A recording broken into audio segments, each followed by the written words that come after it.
নমস্কার, আপনাদের সকলকে স্বাগত জানাই এবং শুভ নববর্ষের শুভকামনা। ভগবানের কৃপায় আপনারা সবাই ভালো থাকুন, সুস্থ থাকুন, আপনাদের কর্মে উন্নতি হোক, অর্থনৈতিক, মানসিক, শারীরিক, সাংসারিক দিক দিয়ে আপনাদের ভালো হোক।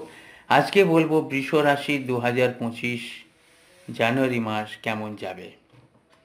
স্বাস্থ্য, শিক্ষা, কর্ম, প্রেম, ভালোবাসা এবং বিবাহিত জীবন, ভাগ্য, কেরিয়ার, বিজনেস, এই নিয়েই আজকের ভিডিও। বৃষ রাশির যেটা দেখা যাচ্ছে যে বৃষ রাশির ওপরে বৃহস্পতি আছে, চতুর্থ ঘরে মঙ্গল, পঞ্চমে কেতু, সপ্তমে বুধ, অষ্টমে রবি, দশমে শনিদেব এবং শুক্র, একাদশে রাহু। ইমিউনিটির দিক দিয়ে দেখতে গেলে বৃষ রাশির ইমিউনিটি হচ্ছে শুক্র রাশিপতি, তিনি দশমে আছেন, মিত্র ঘরে আছে এবং ভালো আছে। 28শে জানুয়ারি শুক্র উচ্চ হবে, ততদিনে মাসটা অনেকটাই কেটে যাবে, কিন্তু যেহেতু আপনাদের রাশিপতি ভালো অবস্থায় আছে, সেই জায়গা থেকে আপনাদের বৃষ রাশি ইমিউনিটি পাওয়ার যথেষ্ট ভালো লক্ষ্য করা যায়। হেলথের দিক দিয়েও সেরকম কোনো চিন্তার কিছু নেই। ইন্ডিভিজুয়াল হরোস্কোপটা দেখিয়ে নিতে হবে, কারণ অনেক সময় কি হয়, তার দশা অন্তর্দশা বা প্রত্যন্তর দশা বা আপনার যে গ্রহ সন্নিবেশ তার উপর নির্ভর করে মানে বিচারের তারতম্য ঘটে। এরপরে যেটা বলবো সেটা হচ্ছে বিদ্যাক্ষেত্র। পঞ্চমে বুধ, এই যে কেন্দ্র, বুধ কেন্দ্র আছে, পঞ্চমপতি বুধ, পঞ্চমে কেতু আছে। তা বুধ কেন্দ্রে যে আছে, পঞ্চমপতি বুধ কেন্দ্রে থাকবে এবং সেটা থাকবে কি না 15ই জানুয়ারি থেকে 24শে জানুয়ারি। তার এই পিরিয়ডে পড়াশোনাটা নিয়ে একটুখানি আপনাদের ধ্যান রাখতে হবে, একটু আপনাদের লক্ষ্য রাখতে হবে। এছাড়া যারা 14ই জানুয়ারির মধ্যে পরীক্ষা দেবেন তারা ভালো রেজাল্ট করবেন। এরপরে আপনাদের একটু কনসেন্ট্রেশন ব্রেক হবে, সেই জায়গাটা যদি আপনারা স্থির থাকেন তাহলে যথেষ্ট ভালো হবে।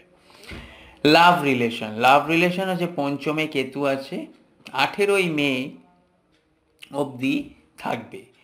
এখানে দেখা যাচ্ছে অপোজিটের দিক দিয়ে একটা ডিসস্যাটিসফ্যাকশন দেখা দেবে, যতই সে আপনার জন্য করুন বা আপনি বৃষরাশি আপনি ওনার জন্য করুন, কিন্তু একটা ডিসস্যাটিসফ্যাকশন থাকবে।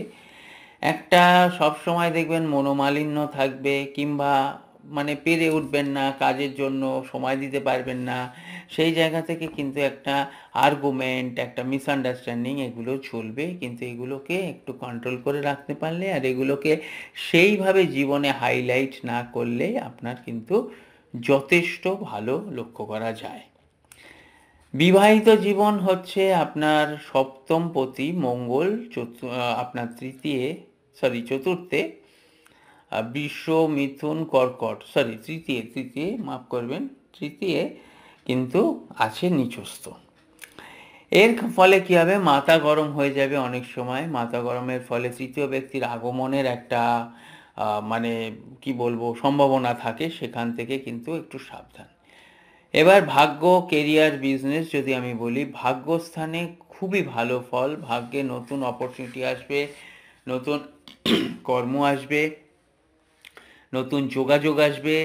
ওখান থেকে আপনাদের প্রমোশন বা আপনাদের অর্থনৈতিকভাবেও কর্মের দিক দিয়ে উন্নতি লক্ষ্য করা যায়। কেরিয়ারও খুব ভালো, কিন্তু বিজনেসের দিকটা দেখতে গেলে একটু টানাপোড়েন যাবে। বিজনেসটা একটুখানি আর কি লোই বলা যেতে পারে এখন যাবে জানুয়ারি মাসটা। সেই সম্পর্কে আবার বলছি, মানে বিস্তারিতভাবে যদি আপনারা ইন্ডিভিজুয়াল হরোস্কোপটা দেখিয়ে নেন, তাহলে কি হবে, আপনারা যে অশুভ দশা বা অন্তর্দশা সেটা ঠিক করা যাবে, বা শুভ দশাটা সেটা অ্যাক্টিভেট করে কাজে লাগানো যাবে। 2025 সালের জানুয়ারি মাস বৃষ রাশির ক্ষেত্রে খুবই ভালো। আরও ভালো করতে গেলে আপনারা যেটা করবেন সেটা হচ্ছে যে আপনারা হনুমান চল্লিশা পাঠ করুন। হনুমান চল্লিশা পাঠ করবেন, আমার ভিডিও আরও দেখতে পাবেন আপনারা নানান চ্যানেলে, শ্রী মুখার্জি টাইপ করলেই আপনারা পাবেন, SHREMUKHERJEA। সেখানে আমার বলাই আছে যে কোন ছবি, হনুমানজির কোন ছবি রেখে হনুমান চল্লিশা পাঠ করলে আপনাদের কীরকম ফল হবে। আজকের মতন এখানেই শেষ করছি।